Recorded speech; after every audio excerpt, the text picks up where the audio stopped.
டேய் சித்து, சொல்றா. ஏன்டா காயத்ரி கிட்ட ஏதோ கோவமா பேசிட்டு இருந்த? சந்தோஷ், அவளை பத்தி எதுவும் பேச வேணாம். என்னது? அவளை பத்தி பேச வேணாமா? ஆமா சந்தோஷ். அப்படி என்னதான் இருந்துச்சு? அதான் சொல்றல வேணான்னு. மறுபடியும் அதை பத்தி பேசுற. என்ன நடந்துச்சுன்னு சொல்ல போறியா இல்லையா? அதான் சொல்றல, அதை பத்தி பேச வேணாம்டா. தெரியாம சொல்லிட்டா சிங்கப்பூர்லாம் போக வேணான்னு. உன் மேல இருக்கிற அன்புல தானே அப்படி சொன்னா. என்னடா பாக்குற? இவனுக்கு எப்படா தெரிஞ்சிருக்கும் தானே பாக்குற? இந்த விஷயம் உங்க 2 பேருக்கு தானே தெரியும். உனக்கு எப்படி தெரிஞ்சது? காயத்ரி தான் சொன்னான். அவ பேசுறதையும் பேசிட்டு உன்னை சப்போர்ட் பண்ணிட்டு. டேய் என்னடா பேசுற? அவ சரியான செல்ஃபிஷ்டா. எதை வச்சு சொல்ற? டேய், செய்யும் மாமா சிங்கப்பூர்ல தான் வந்திருக்காரு. 1 இயர் மட்டும் இந்தியாவில் எக்ஸ்பீரியன்ஸ் சர்டிஃபிகேட் வாங்க சித்து. நான் சிங்கப்பூர்ல வேலை வாங்கி தரேன்னு சொன்னார்டா. அம்மா கிட்ட கூட சொல்லாம இவகிட்ட தான் வந்து ஃபர்ஸ்ட் சொன்னேன். நான் சொன்னதை கேட்டுட்டு சந்தோஷப்படலான்னு பரவாயில்ல, நீ சிங்கப்பூருக்கு போகவே வேணாம்னு சொல்றாரா. அவளுக்கு அவன் மட்டும் சந்தோஷமா இருந்தா போதும். மற்றவங்களாம் எப்படி பண்ண இவளுக்கு என்ன? ஃபர்ஸ்ட் வந்து இவகிட்ட சொன்ன மாதிரி அதுதான்டா நான் வச்சா நான் பண்ண தப்பு. செல்ஃபிஷ், சரியான செல்ஃபிஷ்டா. டேய் அவங்க மேல இருக்கிற பாசத்துல அப்படி சொல்லியிருப்பா. அது ஏன்டா தப்பா நினச்சிக்கிட்ட? என்னோட பாசம் மண்ணாங்கட்டி பாசம். நான் சொன்ன உடனே சிங்கப்பூர்ல எல்லாம் ரெடியாக இருக்கு. அதுக்கு இன்னும் எவ்வளோ ப்ராசஸ் இருக்கு. இன்னும் 1 இயர் வெயிட் பண்ணி ஆகணும். அதுக்குள்ள அவசரப்பட்டு அவன் என்ன இப்படி பேசுறா? சரிடா பேசிட்டா அதுக்காக. டேய், அவளுக்கு அவர் ரிலேஷன்ஷிப் மட்டும் நல்லா இருந்தா போதும்டா. மற்றவங்க எக்கே எடுக்கட்டா அவளுக்கு என்ன? அவன் மட்டும் ஹாப்பியா இருக்கணும். போய் அவளுக்கு தெரியாம லவ் பண்ணி தொலைச்சிட்டான். செல்ஃபிஷ். என்னது செல்ஃபிஷா? அப்போ நீ மட்டும் யாரு? டேய், தேவையில்லாம பேசுற நீ. நீ அவளை தேடி தேடி போய் லவ் பண்ணிட்டு இப்போ அவளை மட்டும் செல்ஃபிஷ்ங்கிற? அதுதான்டா நான் பண்ண தப்பு. போய் அவ கூட ரிலேஷன்ஷிப்ல கமிட் ஆன பாரு. எனக்கு இது தேவைதான்டா. சித்து, நீ அவசரமா எல்லா முடிவும் எடுக்கிற. என்ன அவசரமா முடிவு எடுக்கிற? அவளுக்காக என்கிட்ட வந்து நீ பேசாத. டேய் ஏதோ சொல்லிட்டா ஃபாரின்லாம் போவானா இங்கே இருன்னு. அதுக்காக நீ இப்படியே பண்ணிட்டு இருப்ப? இவ விருப்பம் இல்லாம அவங்க அப்பா இவளுக்கு கல்யாணம் பண்ணி வைக்க போறாங்க. ஏன் ஒரு 2 வருஷம் எல்லாத்தையும் தள்ளி வைக்க முடியாதம்மா இவளால? அவளுக்கு அவன் அப்பா கிட்ட பேசுறதுக்கு அவ்வளவு பயம். அதுக்காக என் லைஃபை இவ ஸ்பாயில் பண்ணலான்னு பாக்குறான். அவங்க அப்பாவுக்கு அவன் மட்டுமா பயப்படுறா? நீனும் தானே பயப்படுற? 10 நாளைக்கு பேசாம இருப்பீங்க, அடுத்த நாள் பார்த்தா பேசிட்டு இருப்பீங்க. அதுக்கு ஏன்டா இவ்வளவு கோபம்? இந்த டைம் அப்படிலாம் இருக்காதுடா. இது நார்மலா வர சண்டை கிடையாது. ஃபர்ஸ்ட் நீ புரிஞ்சுக்கூடா. மறுபடியும் அவளுக்காக வந்து என்கிட்ட பேசாத நீ. அவ சிங்கப்பூர் போவேணான்னு சொன்னனால அவ மேல இருக்கிற கோவத்துல நீ இப்படி எல்லாம் பேசிட்டு இருக்க. கொஞ்சம் பொறுமையா யோசிச்சு பாரு, அவ எதுக்காக அவ இப்படி சொன்னான்னு. டேய், மறுபடியும் அவளை பத்தி பேசி எனக்கு டென்ஷன் பண்ணிட்டு இருக்க நீ. உங்ககிட்ட பேசியிருந்தா நீ இதே தாண்டா பேசிட்டு இருப்ப. ஆளை விடு. டேய் சித்து, போடா. டேய் நில்லுடா. எவ்வளவுக்காக என்கிட்ட வந்து நீ பேசாத. பேச வந்துட்டான் அவளுக்காக என்கிட்ட வந்து. என்ன மச்சான்? டேய், எனக்காக அவகிட்ட ஒன்னே மட்டும் சொல்லுடா. எனக்காக இனிமே வெயிட் பண்ண வேணான்னு. என்ன நடந்து போச்சுன்னு இப்போ நீ இப்படி பேசிட்டு இருக்க? நல்லா யோசிச்சுதான் இதை சொல்றியா? ஆமாண்டா. டேய் நில்லுடா. சந்தோஷ் பேசுனியா? என்ன சொன்னவன்? காயு, அவன் உன் மேல செம்ம கோவத்துல இருக்கான். உன் பேரை சொன்னாலே அவன் டென்ஷன் ஆகுறான். எல்லாம் என்னாலதான் சந்தோஷ். நீ எதுக்கு அவசரப்பட்டு நீ சிங்கப்பூர் போக வேணாம்னு சொன்ன அவகிட்ட? அதனாலதான் அவன் உன் மேல செம்ம கோவத்துல இருக்கான். நான் வேற மீனிங்ல சொன்னேன். அவன் தப்பான மீனிங்ல எடுத்துக்கிட்டான். அவன் உன் மேல இருக்கிற கோவத்துக்கு இப்போதைக்கு பேச மாட்டான்னு நினைக்கிறேன். நீ சொல்ற மாதிரி என் மேலதான் தப்பு. நான் தான் அவசரப்பட்டு அவன்கிட்ட போவேன்னு சொன்னேன். அவன் இப்படி தப்பா எடுத்து நினைச்சிருந்தா நான் சொல்லிருக்கவே மாட்டேன். இப்போ யோசிச்சு என்ன ஆக போகுது? எல்லாம் கை மீறி போச்சு. என்னாலதான் சந்தோஷ் அவன் இவ்வளவு கோவப்பட்டு போறான். எப்போ பார்த்தாலும் ஆங்கிரி பேர்ட்ஸ் மாதிரி சண்டை மட்டும் தான் போடுறீங்க. கொஞ்சம் கூட யோசிச்சு வார்த்தை விட மாட்டீங்க. அவன் இனிமே எனக்கு தேவையே இல்லைன்னு சொல்லிட்டு போறான். என்ன சந்தோஷ் சொல்ற?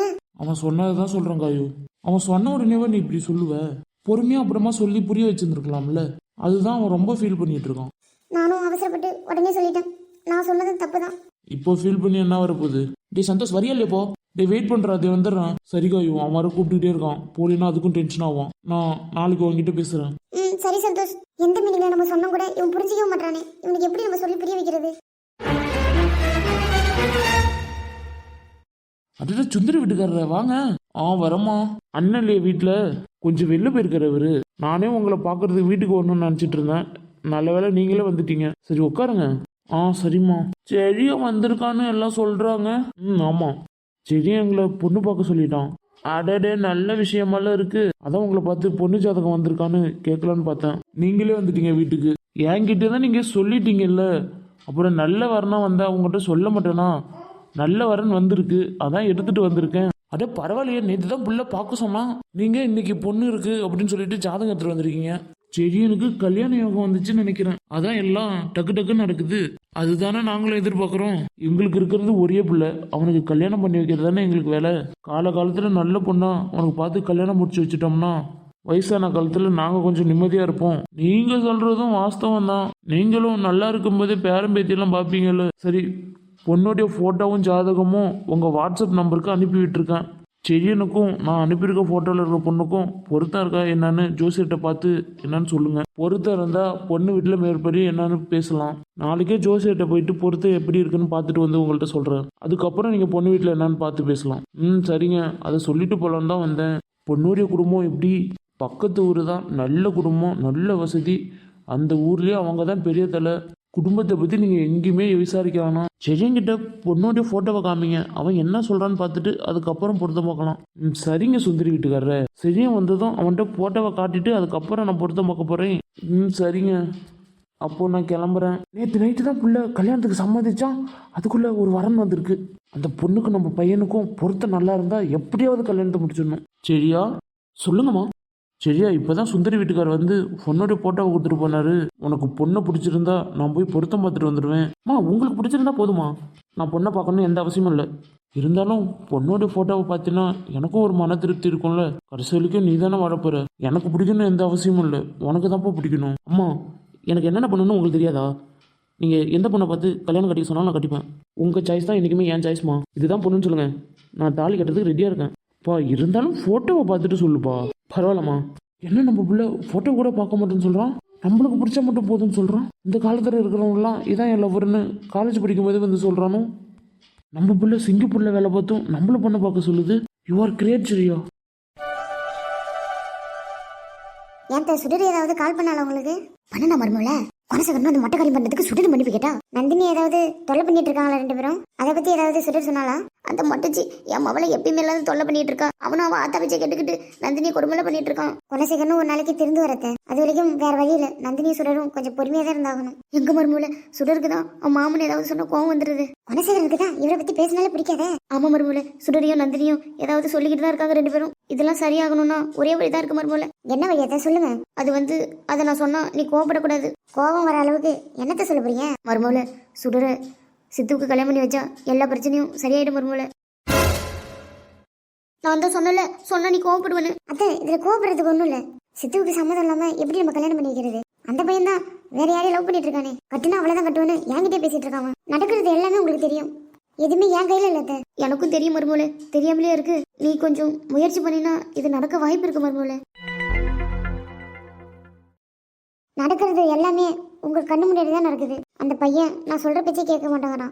உங்களுக்கே தெரியும், நான் அவன்கிட்ட நல்லா பேசி 2 மாசம் கிட்ட ஆகுது. தெரியும் குண்டுமணி, நானும் இந்த வீட்டில் தானே இருக்கேன். இந்த வீட்டில் நடக்கிறது எனக்கு மட்டும் தெரியாதா என்ன? பேரங்கிட்ட நம்ம எல்லாம் எடுத்து சொன்னா நம்மள மீறி எங்க போயிட போறான்? கண்டிப்பா மாடசாமி சொன்னா அவன் கேட்பான் மருமோல. அத்தை, வேணும்னா உங்க பையன் கிட்ட சொல்லி பேச சொல்லுங்க. அப்போ சுடர் இந்த வீட்டுக்கு மருமோல வர்றது உனக்கு ஒன்றும் பிரச்சனை இல்லை? அத்தை, என்ன இப்படி கேட்குறீங்க? சுடர் நம்ம வீட்டு பொண்ணு, அவன் மருமோல வர்றதுல எனக்கு என்ன பிரச்சனை? யாரோ ஒருத்தைய சித்து கல்யாணம் பண்ணி தான் வைக்க போகிறோம். அது நம்ம சுடரா இருந்தானே, அதில் எனக்கு ஒன்றும் பிரச்சனை இல்லை. ஆனால் சித்துவுக்கு இதில் முழு விருப்பமும் இருக்கணும். நம்ம கட்டாயப்படுத்தி நீ கல்யாணம் பண்ணி வச்சிருவோம். ஏன்னா பின்னாடி வாழ போகிறது அவனும் சுடரும் தான். 2 பேருக்கும் விருப்பம் நம்ம கல்யாணம் பண்ணி வச்சு பிரச்சனை ஆகிடப்போகுது அத்தை. அதனால தான் நான் கொஞ்சம் யோசிக்கிறேன், வேற ஒன்றும் இல்லை அத்தை. நீ சொல்கிறதும் சரிதான் குண்டுமணி. நான் என் மவங்காரன்ட்ட பேசி பார்க்குறேன். சரிங்க அத்தை. நம்ம அம்மாவை பற்றி நம்ம புரிஞ்சிக்காமலே போயிட்டோமே. அப்போ இவ்வளோ சொல்லியும் சித்துவுக்கு விருப்பம் இருந்தால் தான் இது நடக்கும்னு சொல்கிறாங்க. நான் தான் எவ்வளோ ஒரு லவ் பண்ணிக்கிட்டு அம்மா கிட்ட பேசாமல் இதனால இருந்துட்டேன். அம்மா நான் சந்தோஷமா இருக்கணும்னு தான் நினைக்கிறாங்க. அம்மா மேலே நான் தான் தேவையில்லாமல் கோவப்பட்டுட்டு இதனால இருந்திருக்கேன். பேரண்டி, எப்போ காலேஜ் விட்டு வந்தேன்? இப்போதான் பார்த்தா. சரி மூஞ்ச கால கழுவிட்டு சாப்பிட சொல்லுங்க அத்தை. பேரண்டி, அதான் அம்மா சொல்கிறல, போய் மூஞ்ச கால கழுவிட்டு சாப்பிடுப்பா. சரிங்க பார்த்தா. இனிமேல் நீங்கள் சொல்கிறதாம்மா நான் கேட்பேன். உங்களை மீறி நான் எதுவும் செய்ய மாட்டேன். இத்தனை நாளாக என் இஷ்டத்துக்கு நான் இருந்துட்டேன். அதுக்காக என்ன மன்னிச்சிருங்கம்மா. என்னம்மா நான் இவ்வளோ சொல்லிட்டு இருக்கேன், நீங்கள் ஒன்றுமே சொல்லாமல் அப்படியே உட்காந்துருக்கீங்க. அம்மா உங்களை தான். சித்து, என்னடாச்சு? ஒன்றும் இல்லைம்மா, இன்னைக்கு தான் நான் பண்ண தப்புலாம் எனக்கு புரியுது. ரொம்ப சாரிம்மா. நான் தான் உங்களை சுத்தமாக புரிஞ்சிக்காம போயிட்டேன். வயசுல தாம்மா நான் பெரியவன். ஆனால் சீனும் உங்களை பற்றி அப்பவே சொன்னான். நான் தான் உங்களை புரிஞ்சிக்காம விட்டுட்டேன். இனிமேல் நீங்கள் சொல்கிறத மட்டும் தான் நான் கேட்பேன். என்னடாச்சு? என்ன பேசுற? இப்போதாம்மா நான் சரியா பேசுறேன். எதுவாக இருந்தாலும் அவசரத்துல முடிவு எடுக்க கூடாது சித்து. பொறுமையா நிதானமா ஒரு முடிவு எடுக்கணும். ஏனோ தானோன்னு கோவத்துல ஒரு முடிவு எடுக்க கூடாது. அது என்னைக்கும் தப்பா தான் முடியும். நான் கோவத்தில் முடிவு எடுக்கலாமா? நிதானமாக தான் முடிவு எடுத்திருக்கேன். இப்போதைக்கு எதை பத்தியும் பேச வேணாம். நீ போய் ரெஸ்ட் எடுப்போம். எதுவாக இருந்தாலும் நம்ம பொறுமையா பேசிக்கலாம் சித்து. சரிங்கம்மா. என்ன இருக்கும் இந்த பையனுக்கு? ஏன் இப்படிலாம் பேசுறான்? ஏதாவது பிரச்சனையா இருக்குமோ, அதான் இப்படி பேசுறான்னு நினைக்கிறேன். எனக்கு என் பிள்ளைங்க சந்தோஷம் தான் ரொம்ப முக்கியம். மற்றவங்களுக்காக என் பிள்ளைங்க சந்தோஷத்தை என்னைக்குமே நான் கேட்க மாட்டேன். என்ன ஆச்சுன்னு தெரியல பிள்ளைக்கு. இப்ப கேட்டா எதுவும் சொல்ல மாட்டான். கொஞ்ச நாள் ஆகட்டும், என்னன்னு கேட்பான். அத்தை வேற சுடர சித்து கல்யாணம் பண்ணிக்குன்னு சொல்றாங்க. சித்துவுக்கு பிடிக்காத கல்யாணத்தை நான் எப்படி என் பிள்ளைக்கு பண்ணி வைப்பேன்? என்ன நடந்தாலும் சித்துவுக்கு பிடிச்ச வாழ்க்கையை தான் அமைச்சு கொடுக்கணும். மற்றவங்களுக்காக என் பிள்ளை வாழ்க்கையை நான் கெடுக்க மாட்டேன். என்ன அப்படி பாக்குற? இல்லை, பசிக்குதுன்னு சொல்லி 2 மணி நேரம் ஆகுது. நீ அதை காதல வாங்கின மாதிரியே தெரியலையே. எப்படியா சொன்ன? எனக்கு நீ சொன்ன மாதிரி ஞாபகம் இல்லையே. அடியே இப்பெல்லாம் நான் சொல்றது எங்கடி கவனிக்கிற? நீ ஒரு உலகத்துலலாம் இருக்க. மன்னிச்சிருங்க.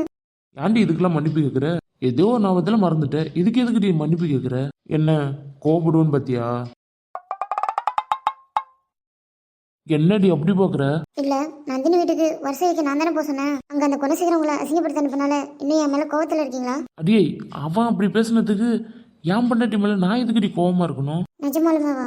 என் மேல உங்களுக்கு கோவம் இல்லைல்ல? உண்மையை தாண்டி சொல்றேன், உன் மேல எனக்கு எந்த கோவமும் இல்லை. மற்ற வீட்டில் இருக்கிற மாதிரி நத்தனக்கறியை சேர்க்கவே கூட என்ன சொல்ற? என் தங்கச்சிக்கு அரிக்கி என்ன போய் தானே வருஷம் வைக்க சொன்னேன். அதுக்கு ஏன்டி ஒன்றை நான் கோச்சிக்கணும்? என் பொண்டாட்டி நினைச்சா எனக்கு எவ்வளோ பெருமையா இருக்கு தெரியுமா? அப்படியா? அப்படி தாண்டி என் குண்டு பொண்டாட்டி. பசிக்குது பொண்டாட்டி, வந்து சாப்பாடு எடுத்து வை. சரி. அடி ஏன்டி மூஞ்சி இன்னும் இப்படி வச்சிருக்க? நான் தான் உன் மேல எந்த கோவமும் இல்லைன்னு சொல்லிட்டேன்ல, அப்புறம் எதுக்கு இப்படி வச்சிருக்கணும்? கொஞ்சம் சிரிக்கலாமே. அப்படியா? என்ன வாக்கம் சிரிச்சிங்களா? ஆமா. சொல்லிட்டு சரிங்க. அடியே என் சிரிப்புக்கு என்னடி குறைச்ச? எல்லாமே குறைச்சதான். இருந்தாலும் என் பொண்டாட்டி கொஞ்சம் நக்கல் அதிகம்.